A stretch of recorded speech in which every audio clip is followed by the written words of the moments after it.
కొంత హైదరాబాద్లో వాతావరణం ఇబ్బందిగా ఉన్నది. నిన్న దాదాపు గంట సేపు కురిసిన వర్షానికి చాలా ప్రాంతాలు నీట మునిగినాయి. కొన్ని ప్రాంతాలు ఇప్పుడిప్పుడే బయటకు వస్తున్నాయి ఆ ప్రభావం నుంచి. ముఖ్యంగా ఈ వెదర్ అప్డేట్ చాలా కీలకమైంది. మెసేజ్లు అయితే గట్టిగానే పెడుతుంది గవర్నమెంట్ నుంచి. హైడ్రా నుంచి ఒకటి, కమాండ్ కంట్రోల్ నుంచి ఒకటి. మీకు వస్తున్నాయి మెసేజ్లు ఏమన్నా వస్తున్నాయి? సో ఆ మెసేజ్లు పెట్టి అయితే అలర్ట్ చేస్తున్నారు, బయటికి వెళ్ళకండి, సేఫ్గా ఉండండి అని. ఇది ఒకటే సరిపోదు కదా. మీరు ఈ ఈ 2 సంవత్సరాల అధికారంలోకి వచ్చిన తర్వాత గతంలో ఉన్న పరిస్థితి నుంచి మనం ఏం మార్చినాం అన్నది కదా చాలా ఇంపార్టెంట్. ఈ మాన్సూన్ వస్తుందని తెలిసే ముందే ఏం యాక్షన్ తీసుకున్నాం, ఏం చర్యలు తీసుకున్నాం అన్న దాని మీద ఫోకస్ చేయాల్సి ఉండే. ఇంకా హైదరాబాద్లో ఒక గంట సేపు వాన పడితేనే ఈ పరిస్థితి ఉంటే, ఇంకా రోజంతా పడితే సిచ్యువేషన్ ఏంటి? పడదని గ్యారంటీ ఏం లేదు కదా. మన 2020లో ఈ భయంకరమైన సిచ్యువేషన్ చూసినాం కదా. ఎన్నడూ మునగని ప్రాంతాలు మునిగినాయి. దీని అంతటికి కారణం ఏంటి? మొత్తం బిల్డింగ్లు వచ్చేసినాయి, చెరువులు పూర్తి చేసినాం. సో ఈ పరిస్థితి, నాలాలు మొత్తం కబ్జాలు పెట్టినాం, ఎక్కడ వాటర్ పోవడానికి అవకాశం లేకుండా చేసినాం, మొత్తం కాంక్రీట్ జంగిల్ చేసేసినాం. సో దీంతో హైదరాబాద్కి పరిస్థితి చాలా ప్రాంతాలు, ఇప్పుడు చాలా ప్రాంతాల్లో అపార్ట్మెంట్లలోకి నీళ్ళు వచ్చినాయి. నీళ్ళు ఎందుకు వచ్చినాయి? నీ అపార్ట్మెంట్ ఉన్నదే చెరువులో, ఇంకా నీళ్ళు రాకపోతే ఏమొస్తాయి? అండ్ దాంతోపాటు ఎన్నడూ మునగని ప్రాంతాలు కూడా వర్షాలు పడ్డప్పుడు మునుగుతున్నాయి. అంటే గతంలో పాత హైదరాబాద్ ఉంటుంది కదా, వాళ్ళకి ఎందుకు ఆ పరిస్థితి వచ్చింది? డౌన్ స్ట్రీమ్ నీళ్లు పోవాల్సినటువంటి ప్లేసెస్ మొత్తం ఈ కన్స్ట్రక్షన్స్ చేయడం వల్ల, నిర్మాణాలు చేయడంతో, వాటిని పూర్తి చేయడంతో ఆ బ్యాక్ వాటర్ అంతా ఎక్కడ పోవాలా? ఎప్పుడు మునగని పాత హైదరాబాద్ ఇళ్లలోకి కూడా నీళ్ళు వచ్చేస్తున్నాయి.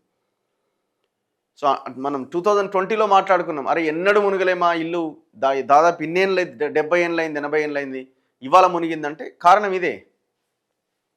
నిన్న మణికొండ లక్ష్మీనగర్లో సెల్లార్లోకి వచ్చిన వరద, మల్కాజ్గిరి సర్కిల్ పరిధిలోని వెంకటాద్రి నగర్లో వరద ఉధృతి ఏ స్థాయిలో ఉందో అర్థమవుతున్నది.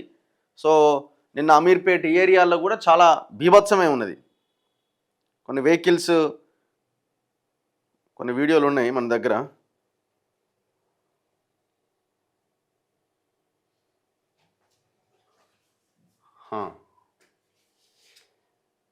What happened?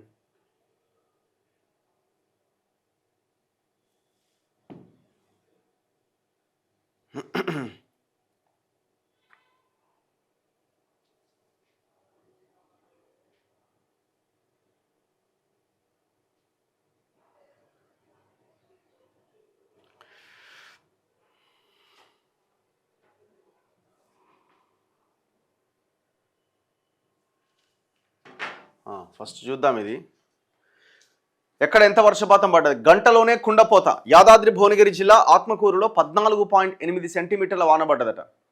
భువనగిరి జిల్లా ఆత్మకూరులో 14.8 సెంటీమీటర్స్. రంగారెడ్డి జిల్లా ఖాజాగూడలో 13.15 సెంటీమీటర్లు పడ్డది. జిహెచ్ఎంసీ వ్యాప్తంగా ఈదురుగాలులతో వాన, అధికారులు అప్రమత్తంగా ఉండాలి. ముఖ్యమంత్రి రేవంత్ రెడ్డి ఆదేశాలు ఇస్తున్నాడు. హైదరాబాద్ మహానగరంతో పాటు పలు జిల్లాల్లో గంట వ్యవధిలోనే కుండపోత వర్షం పడింది. ఈదురుగాలులతో ప్రారంభమై ఆగమాగం చేసింది. యాదాద్రి భువనగిరి జిల్లా ఆత్మకూరులో 14.8, నల్గొండ జిల్లా శాలిగౌరారంలో 13.2 సెంటీమీటర్లు, రంగారెడ్డి జిల్లా శేరిలింగంపల్లి మండలం ఖాజాగూడలో 13.15 సెంటీమీటర్ల వర్షపాతం నమోదైంది.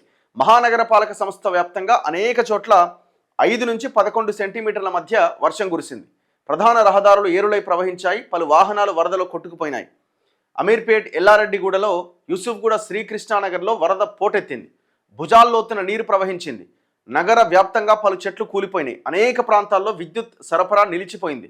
మణికొండలోని అపార్ట్మెంట్ గోడ రోడ్డుపై ప్రయాణిస్తున్న కారు మీద పడ్డదట. కిలోమీటర్ల మేర వాహనాలు ట్రాఫిక్లో చిక్కుకుపోయినాయి. సాయంత్రం నుంచి ఒక మోస్తరు వర్షం ప్రారంభమైన 6 గంటల నుంచి 7 గంటల మధ్య ఒక్కసారిగా ఉధృత రూపం దాల్చింది. చాలా ప్రాంతాల్లో పరిస్థితి ఇది. సో వర్షం కొంత తగ్గుముఖం పట్టడంతో ఊపిరి పీల్చుకున్నారు అందరూ. ఇవాళ రేపు కూడా భారీ వర్షాలు పడే అవకాశం ఉందట, చాలా జాగ్రత్తగా ఉండాలి. మహబూబ్ నగర్, వనపర్తి, వికారాబాద్, నల్గొండ, యాదాద్రి భువనగిరి జిల్లా, సంగారెడ్డి జిల్లా, ఈ జిల్లాల్లో భారీ వర్షాలు కురిసినాయి. నిన్న ఋతుపవన ద్రోణి కారణంగా శుక్ర, శనివారాల్లో కూడా చాలా జిల్లాల్లో భారీ వర్షాలు కురిసే అవకాశం ఉందట. నల్గొండ, యాదాద్రి భువనగిరి జిల్లా, నాగర్ కర్నూలు, వనపర్తి, మహబూబ్ నగర్, నారాయణపేట్, జోగులాంబ, గద్వాల జిల్లాలకు ఎల్లో అలర్ట్ని జారీ చేసింది వాతావరణ శాఖ. ఖైరతాబాద్ లక్డికప్పుల్ మార్గంలో నిలిచిపోయిన వాహనాలు. సో ఇక్కడ ట్రాఫిక్ పరిస్థితి ఇగో నిన్న గచ్చిబౌలి ఏరియాలో ఏంటి ఇంత స్లో ఉంది నెట్.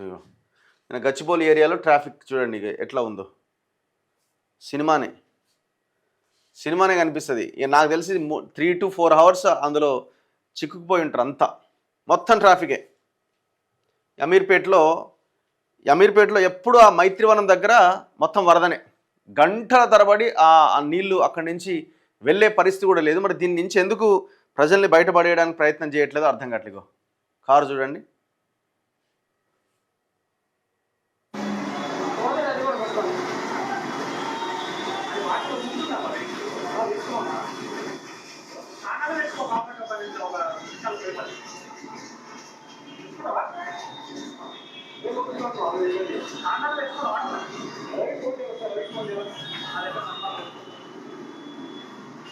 ఇది అమీర్పేట దగ్గర సిచ్యువేషన్. నిన్న ఎక్కడ ఇది మల్లంపల్లి దగ్గర మనం ఐడియా ఉంది కదా మీకు. మనం మేడారం వెళ్తుంటే వరంగల్ దాటిన తర్వాత మల్లంపల్లి బ్రిడ్జ్ అని ఉంటుంది. ఆ మల్లంపల్లి బ్రిడ్జ్ నిన్న కూలిపోయింది. కూలిపోయిన దృశ్యాలు ఒకసారి చూడొచ్చు లైవ్లో. అక్కడ ఉన్న వాళ్ళు వీడియో తీయడం జరిగింది. సో మొత్తానికి అక్కడ వెళ్తున్న వెహికల్స్ని కూడా దారి మళ్ళించి వేరే మార్గం కూడా తీసుకెళ్ళారు. ఇగో సీదా అక్కడ బ్రిడ్జ్ కన్స్ట్రక్షన్ నడుస్తున్నట్టున్నది.